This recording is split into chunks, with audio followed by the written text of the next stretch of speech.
ভারতের কিংবদন্তি সঙ্গীত শিল্পী আশা ভোসলে মারা গেছেন। রোববার 12 এপ্রিল মুম্বাইয়ের ব্রিজ ক্যান্ডি হাসপাতালে চিকিৎসাধীন অবস্থায় শেষ নিঃশ্বাস ত্যাগ করেছেন তিনি। মৃত্যুকালে তার বয়স হয়েছিল 92 বছর। ভারতীয় সঙ্গীতের অন্যতম আইকনিক ও বহুমুখী প্লেব্যাক গায়িকা হিসেবে সুপরিচিত আশা ভোসলে 8 দশকের বেশি দীর্ঘ ক্যারিয়ারে তিনি একাধিক ভারতীয় ভাষার পাশাপাশি বিভিন্ন বিদেশি ভাষাতেও হাজার হাজার গান রেকর্ড করেছিলেন। শাস্ত্রীয় লোকসঙ্গীত, পপ থেকে গজল, বিভিন্ন ধারার সঙ্গীতে তার অসাধারণ মানিয়ে নেয়ার ক্ষমতা তাকে অন্যান্য উচ্চতায় পৌঁছে দিয়েছে।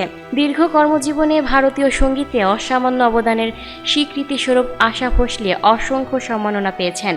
তিনি ভারতের সর্বোচ্চ চলচ্চিত্র সম্মান দাদা সাহেব ফালকে পুরস্কারে ভূষিত হয়েছেন এবং পদ্মবিভূষণও অর্জন করেছেন। এছাড়া তিনি একাধিক জাতীয় চলচ্চিত্র পুরস্কার ও ফিল্মফেয়ার পুরস্কার জিতেছেন, যা তাকে ভারতীয় প্লেব্যাক সঙ্গীতের ইতিহাসে অন্যতম সেরা ও সর্বাধিক সম্মানিত কণ্ঠশিল্পী হিসেবে প্রতিষ্ঠিত করেছে। সূত্র NDTV. Lucky Akhter, up to date news, Dhaka.